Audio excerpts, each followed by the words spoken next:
AC Lockyer, and this is Building a Lifestyle Business, where we get to find out a little bit about the soft wash systems license affiliates out there and how they're building their lifestyle businesses. And this week, I've got Scott Staley on here, a Staley Soft Wash. And I just want to welcome you to the podcast, Scott. Hey, I appreciate being here, AC. Thank you. Yeah. And so, I like to start this out, because this is not supposed to be a gigantic soft wash systems infomercial, okay? And I really want people to know who Scott is, don't give me, well, I own a soft washing company and I do business, blah, blah, blah. Who are you? What do you do? What are your hobbies? Tell us about your family. Tell us about who you are. Well, I'm from Dayton, Ohio. Mm-hmm. I'm a third generation service business owner. There my you go, father was like in me. the business, Yeah. and my grandfather was in the business. So wow. I can trace my history back to 1860, where my grandmother, her name was Catherine O'Neill Staley, and she would bring the local farmers in, as I've been told in stories, Mm-hmm. where she would set up a place in Dayton where we own property and such, and she would sell produce. So she would bring in these farmers and they would sell their produce. So it was a way of early days in Dayton, Ohio. So right. Growing up young, I grew up, my dad had a delicatessen in Dayton. My uncle owned they had a business in downtown Dayton. And it was all good until I was probably about 10, 11, when my father divorced my mother. And between my dad and my uncle, they kind of just drained all of my grandmother and grandfather's wealth. Mm. And, it's just one of those things. So I learned and looked back on that, and so as I grew up, my mom was married 4 times. So I had like 3 stepfathers. Wow. And there was one of them that had a huge impact on who I am today, because he gave me work ethics at age 13. And so it really instilled me at that age to be more of a, life's not a bed of roses, Scott. If you right. want something, you have to go out and get it. And so that instilled me and gave me some, because I really didn't have a good education. I was a CD student, was in probably 10 different schools until I landed in Atlanta, Georgia. And at that point, my mom married, and then we moved up to Ohio. So at a young age in Ohio, I started a lawn care business trying to cut grass around this same area where I'm at right now. Been here wow. 40 years. And that worked out a little bit, but then I got a factory job, worked 25 years for a large Japanese motor company here in Ohio. They build Hondas. So okay. The Japanese kind of gave me that, I don't know, it was more or less meeting expectations. They gave me a lot of different things, but I resigned because I wasn't old enough to retire. And so I just, at that point, I just felt the desire to become an entrepreneur and step out on my own, because I was power washing from 91 and I was hired in 83 at Honda. So I kind of did both of those running together to the point where the stress and everything else just didn't work out. So I wish I would have looked back on that and said, maybe if you'd have stepped out of the factory and followed your entrepreneurship, you'd have been probably maybe a little more focused. Sure, a little further ahead. It's the woulda, shoulda, couldas of life, Yeah. Yeah. Well, cool. So you start like a lot of people. You had a job and you worked for a factory that built Honda motor cars. And I didn't realize you were a 3rd generation service business or business entrepreneur. Yeah. And that's pretty cool. That's something that we share together. Yes. Yeah. But yeah, you did finally get to the point where you're like, I don't want to do the side hustle anymore. I need to transition into something. So tell me about that transition. Tell me about that. It's tough for people. A lot of people want to break away from having a job, but they don't quite know how to do it. So share your story of transition there. The transition was pretty hard because my wife of 30 years, of course, we had the full benefits, the health benefits, everything that came along with that. Right. And every time I would mention it, she goes, "Oh, you just close the company, stay in the factory." And so that was the hard part. But I'm sitting there one day at the factory, And it was so, I think it was a blessing, because the maintenance guy rolls up, he goes, "Hey, Staley, don't you do those hood exhaust systems around the area?" And I said, "Yeah." He goes, "Well, Honda just fired a company that does everyone. Go down to the contractor and be hired as a sub." Right. So and when I think that would have been 2005, I resigned from Honda, became a subcontractor. I was working 52 Saturdays a year. So the transition wasn't that hard, because it was tempting to walk out of the factory knowing that you had a contractor who did a lot of work for the factory, Right. which gave you a little more confidence. But still, it was scary to walk out of a job I had done for 25 years. My seniority got me in a good position where I didn't really have to do a whole lot of physical work. So, every day at 3 o'clock, I come running out of there, get my power wash truck, and take off. So you did make that big step, and it did make it a little bit easier knowing that you had a contract. Do you still have that contract today? No, because after 13 years, the contractor had a budget cut, and they came to me and asked me to, they more or less found somebody within their company to take and do what I did. So, Sure. As one door opens, another one shuts. So that one was a door of 13 years, and it was a good, part of my business, entrepreneurship, my career with that. So, but the best part of that was when that was over, I was looking for something else. And so the door opened, and I'm sitting there looking at a video of you on a roof. And something about that was like, I have to go to Sanford, Florida. So, Good old Sanford, Florida. I thought, where in the heck is Sanford? Where in the heck is Sanford, Florida? Yeah.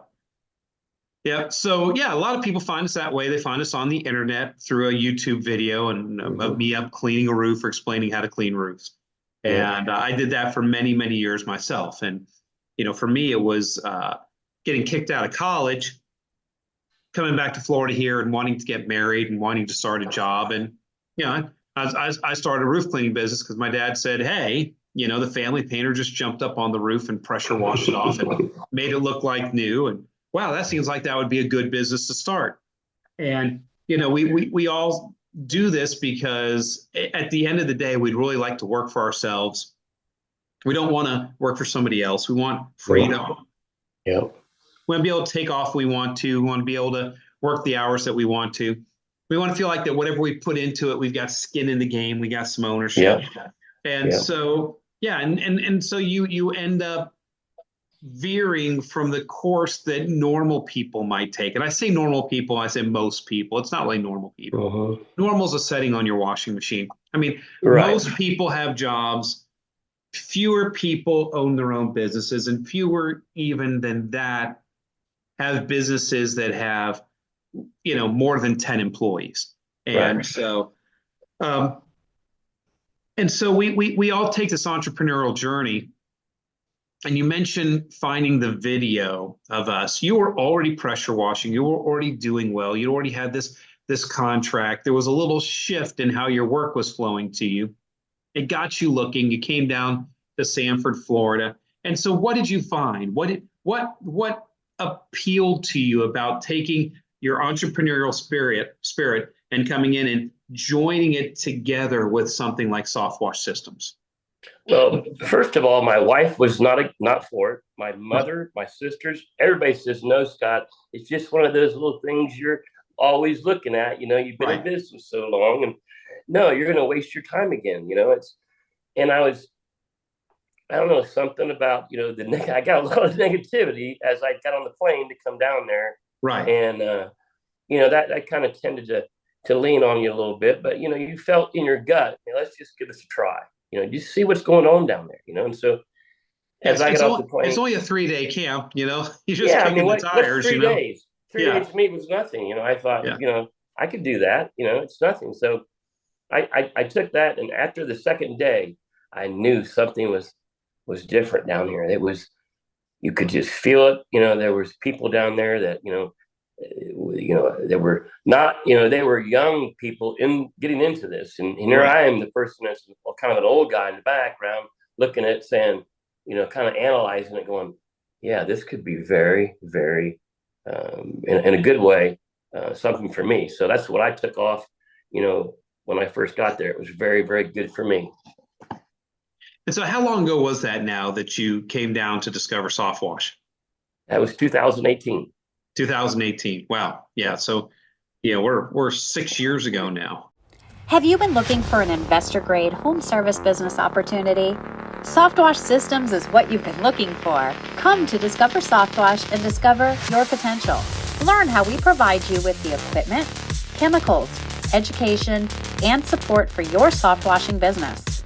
For more information about becoming a licensed affiliate, call our Shield support agents at 855-763-8669 or visit our website www.softwashsystems.com/discover. Join the revolution. Join Softwash Systems. And so, yeah, so you come down here and you notice that something was different. What was the different that you would say? The culture. You could tell immediately the culture was very family oriented. There was people there who really cared about what your interests were. It was very detailed, laid out, very well planned and organized how it was presented. I think, I've seen over the course of many years a lot of presentations, and I think this one was one that was very well received by me. I thought it was very, and for everybody there, you could tell the people that were there, it was very good. It was very good, and so that's what was, the best part about it. Mm-hmm, mm-hmm. Cool. And so, now you've been with us a while and you jump into doing soft washing. You get your truck, you get your system, you do your education and all. How has this thing been going for you? Tell us a little bit about your journey now that you've become a licensed affiliate with Soft Wash Systems. How has your journey been? Well, when you have customers like I've had over the years, the same customers that call you to have the same things done, you tend to take those same customers out and you say, here's what we have. We have the new van, we have the new system, and you explain it to them, and they start to understand this is a better way, because when I look back on that, I think when I was pressure washing houses, you don't know what you don't know. And the little weep holes in the vinyl, you push water behind there. And once you get water behind there, there's just all kinds of problems that can occur that you don't know about. Yeah. Well, especially, and I mean, not to get highly technical on this, it's about building a lifestyle business. But for those of you that don't know about vinyl siding, when it laps over, it does have a weep hole in there for moisture that gets trapped behind it to bleed out or come out of these weep holes. And people don't realize that vinyl siding gets dirty on the backside. So if you pressure wash it, you get too much water on the backside.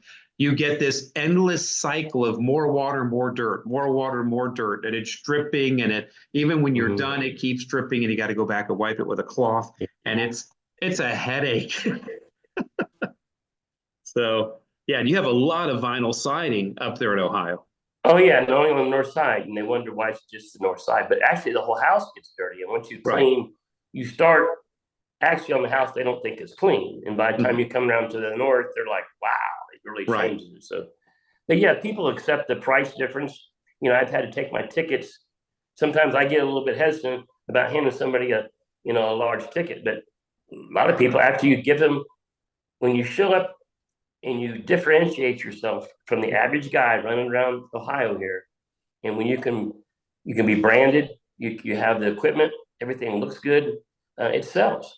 It's a seller in itself. So yeah, I just landed an $8,900 job just because I think it's just because my experience, my knowledge, and what I bring to the table to the job site. Now, that's a big job for the residential exterior cleaning industry, $8,900.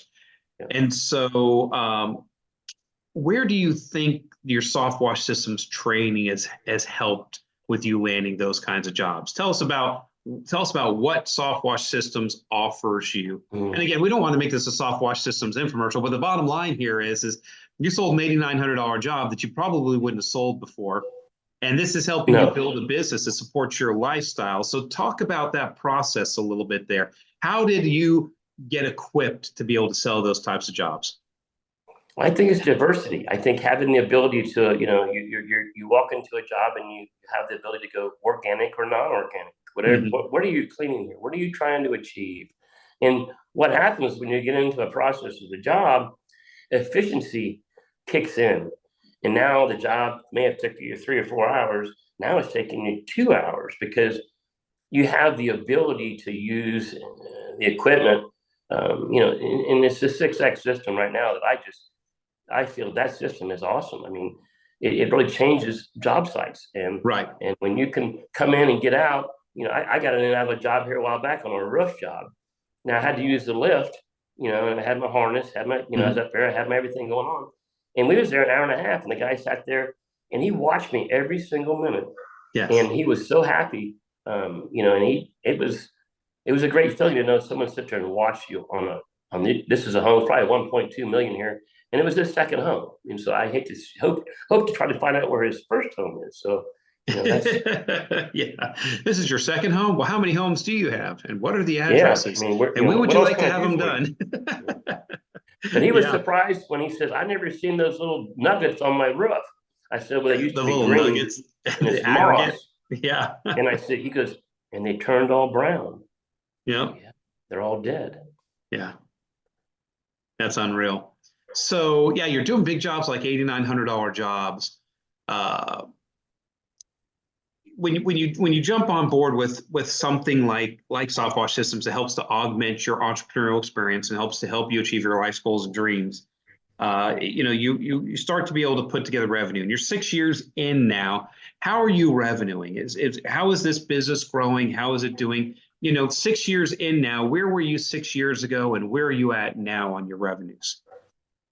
Well, I think right now my revenues aren't as high as I think they could have been, but again, I think it's my own failure to implement some things. And Mhm. I'm an old guy, I'm 61, and I just feel that I've kind of in a way you have, Software Systems has given me so many good tools for my toolbox. I think in some ways I haven't really utilized them as best as I maybe should have. Sure. And I just think it's, you've given so many people, I've seen so many people do so well. And I wonder why, and I think it's just, yeah, I just failed to implement some things. And I think right now, my house is almost paid for. I have a commercial building almost paid for.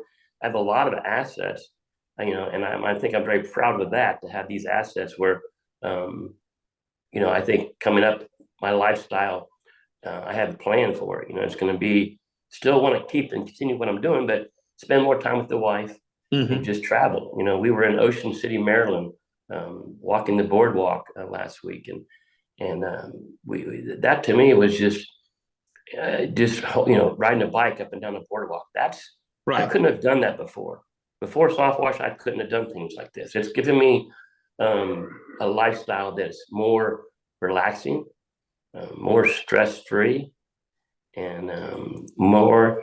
It has an all around aura to it. Every year, my wife, because you're going down to Florida, to Orlando, to that yearly thing you go to. I say, oh yeah, that to me is self development. That's something that I have to continue to have uh, to bring me to the person I am. I mean, I just, my life right now, I couldn't be more content, and I think it has a Mm. lot to do with what I've been given in the past 7 years from the Softwash family, in all regards. So I'm just very, very grateful at the point right now. Well, I think you used the word content. When your house is almost paid off and your commercial facility is almost paid off, and you're landing $8,900 jobs. I know you sent a couple girls down to get them trained to work on the truck. I don't Yep. know if they worked out or they didn't work out, if they're still with you, but do you have a crew running the truck for you right now? They're very close. They're very Yeah. close to, I've taken them out and they're very close. One was my niece. Yes. So, but yeah, I have sent them out on some jobs recently, and they're doing very well. And I Good. think it has a lot to do with what they've learned when they were down there in November. And, but yeah, I'm just trying to get them, one was 2021. I'm just trying to really be easy, because I don't want to, they're just very, very good young ladies, and I have to be kind of tiptoey with what I want to put them on payroll, and they're like, well, and I'm like, all these little things I'm trying to just nudge into it right now. Mhm. So that's just, a little bit of a challenge right now for me. I want to get them fully vested. You're in a good spot. You're in a good spot. So you've got some team members that can take over the truck, and they've been running under your careful supervision, and helping you do the jobs. And you've probably been on site with a lot of those, but you're going to be able to get off site here before too long. And you're primarily doing all the sales in the company, correct? Correct. Yes, I have bids today and yesterday, and it goes real well because I sometimes they have followed along with me, both of them, and they're seeing and they're learning, how I come about and how I sell it. And but yeah, I had them. They were on a commercial job actually, and so I was just telling you, just watch what I do, and they were just so on top of everything. It was very, very well, and even the people there at the company says, "Boy, those two are really go-getters." And I said, "Yeah, they are." And it's just they love to come to work, and I'm like, I'm not used to having somebody love to come to work, so it's very good for me right now. So yeah, I mean, it is very good for you, and I think that's part of the reason why you haven't been all on fire to push it as hard as some people do. I mean, you mentioned you're 61 years old. You're not a guy in his 30s with kids trying to get a retirement going. I mean, you've got your house is almost paid for, your commercial building's almost paid for. You got a business that's going here. You've probably got some money in retirement, so you're fairly well set, and you're starting to look towards, what more do you have to do? Do you have to put a second truck on the road? Do you have to put a third truck on the road? How much more do you want to grow the business? I'm sure you'd like to at least get the business in a nice little commercial facility with a couple trucks with some people out there running doing the business, and you just sell. And you could probably do that up until you're probably 70, but along the way, you want to take some time off and travel with your wife, and because I mean, it's morbid to say, but we get into our 60s, and you're one doctor's visit away from a diagnosis or something happening to your spouse, and so you start to. I mean, I'm feeling this in my 50s. You're starting to go, every week that slips by, you're like, man, that's a week I could have done something special with my wife, or gone and seen something and stuff like that. So for you, you're at that point in your life where if you could just kind of get this thing running itself, and then you could like, I travel 20 weeks out of the year, and a lot of it's business travel, but it puts us in some pretty cool places. I take my wife with me, and we get to see the world. You're kind of ready for that. You're ready to do that kind of stuff. And so you don't have visions of having 3 branches with 6 to 9 trucks on the road and stuff like that, I'm sure. Well, I mean, again, I have 2 sons who have, I don't know if they'll ever step back into it, but I would think at some point, my niece and the 2 girls, or if I can get them really rolling full time next year, and then find another truck, and then ask, then if you could find 2 more like them, right?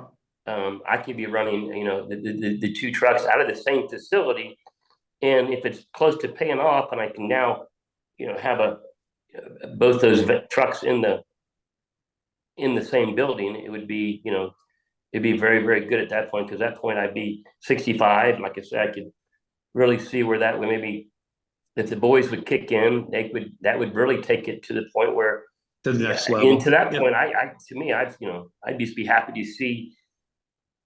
So it could be a legacy business at that point, where where you roll out of it and one day retire, but pass it on to your sons.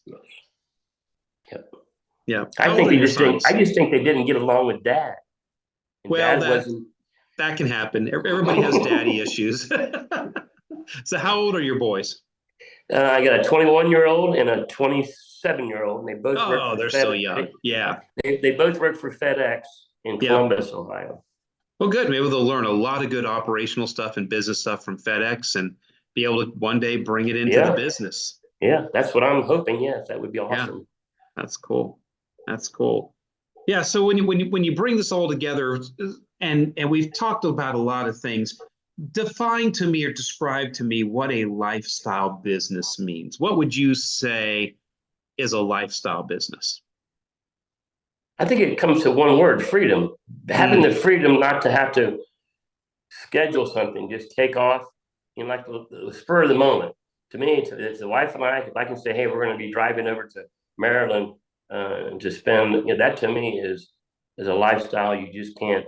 It's just you pick up and go, and it was just, that's kind of like we did here last week. We're supposed to leave on Monday. She goes, let's leave on Sunday. I said, sure. So, you take off when you want. And I think that's a lot about being, having that freedom where most people don't have that ability just to jump up and go somewhere at a flame. For sure. Well, but this has been a very, very good conversation. I didn't know about your boys, and so you're going to have to really put together a plan for that, because they could honestly stay at FedEx. I mean, FedEx has got a lot of opportunities, and people could live a full career there. So you're going to have to kind of plan your A plan for your business and your B plan for your business, and see where that goes. I'd be very, very excited to see how you get another truck on the road, and you've got your commercial facility and get to 5-star in our organization. Yes, that would be ultimately. Yeah. But having your niece and the other girl, what's their two names? I forget. Kaylee is my niece, and then Izzy is her friend, and Izzy, yes, that's right. They seem to get along real well, which sometimes they get along real well, and I mean, one of them's out there pulling the hose, and the other one's it's just a really good. I think they have a very good. I haven't done a disc assessment on them, but I'm sure I'm sure they're very well able to work. I've seen them work together, and they seem to do very well. Well, I think, with them out there and you just selling, it's going to really free up a lot of time for you to start pursuing some other things, or have the bandwidth to start to grow the business, sell some more work, get that second truck on the road, and really do that for you. And so what are some other places? You've mentioned Maryland twice now. What are some other places that you'd like to go? Well, I mean, I've never been, out west. I've never seen the West. So her and I have talked about it. She's really into state parks or national parks. Yeah. So and hiking. So we've done most of Ohio. She's seeked out these places. And, I'm not a big hiker, but I have to follow her. So it's just one of those things, and you have to enjoy it. Her all of your life, right? I tend to enjoy it, and sometimes I have to sit and rest for a second. But she'll walk for. Wow. But I think that's kind of the things that I'm looking forward to, maybe going out to the Grand Canyon, seeing, parts of America that, most people don't see in a lifetime. That's right. We have a lot of stuff just here in the United States to see. That is for sure. Yeah. That's incredible. So what would be some parting words if you were talking to somebody and they were thinking about becoming an entrepreneur, possibly doing something with soft wash systems, but if you had the ability to speak into somebody's life that may be listening to this podcast right now, and they're thinking about making that jump to become an entrepreneur, what would you tell them? Just trust in yourself. It's all about trusting yourself, trusting your gut, and taking that feeling, and all the people that have the negativities, you have to block that out, because there's going to be a lot of people say, oh, you can't do that. You won't.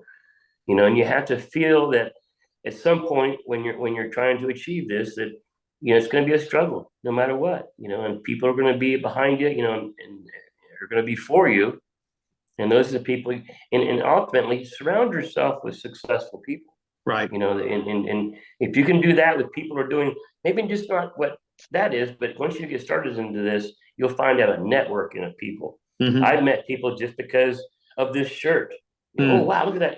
I mean, it's incredible how you can meet new people, but you have to be, talkative. You can't, you have to be a little bit of a talker sometimes. So that's helpful. You definitely have to have an outgoing personality. That's for sure. If you're going to do sales, for sure. Yeah, it's just something you have to. Yeah. Well, that's awesome. Well, this has been a great conversation. It's kind of interesting when somebody's like you. I think that when you said that I think the word you used was that you were comfortable, or that you were content. That word contentment. Yeah. I think that's a key word we need to use when we talk about building that lifestyle business. Is in American society here, people are somewhat discontent. They're not satisfied with where they're at. There's this consumerism type of mentality, and this And the mentality of people nowadays is you got to keep climbing the mountain and climbing the corporate ladder, and you got to achieve all this stuff. And you have learned to be content, but only because you've put yourself in a place where you have the luxury of being content because you made some bold moves. And it's, I think being involved in the community, I'm currently on 2 school boards. I was in a school board meeting last night. I'm on a school board meeting tonight. So you have to be embraced in your community too. And that's, that's a good part of I get like a outlet from that. My wife goes, how do you go to all these meetings? Well, it's just being part of the community. It's just, good and faithful servant. I believe in that so much. Job well done. Yep. Yeah, Matthew 25. Well, very good. Very good. Well, Scott, I appreciate you so much being on the podcast. This has been a great conversation. And just remember, guys, especially if you're out there in Ohio, anybody listening to this here, and it's specifically Columbus, right? Well, we're north. We're up north. We're, closer to the out in the Lima, above this, in a certain kind of an area. Yep. So if you guys are out there and you know anybody that needs their home soft wash, certainly give Scott a call at Staley Soft Wash. And Scott, man, it's been so great having this conversation with you. And I just appreciate you. You've been a huge supporter over the years and have been very, very encouraging to me. And I appreciate, you always being there and just being a smile in the crowd for me. It's been awesome. I appreciate everything you've done for me. You have done a lot for me. I mean, I look back and I think back on some of the things I've been doing here lately, and it's attributing to the classes and everything I've learned and listened. All the learning upon is powerful. I mean, if someone wanting to get into this, it's just not the equipment, it's just not the soap that's awesome. There's education there that'll get you where you want to go. So be confident that it's just not one thing; it's a whole big package that will bring you to a different level. Yeah. All right, guys, I can't say it better than that. So, hey, this is AC Lockyer and Scott Staley here, and this was Building a Lifestyle Business. Hey, remember, if you liked this, go ahead and subscribe, go ahead and like and share, spread the good news about this podcast. We'd love to let other people know about what it's like to build a lifestyle business. There's some people out there that still have a job, and we would like to free them from that job and possibly maybe do something like soft washing. But until the next podcast, this is AC Lockyer, and we'll see you later.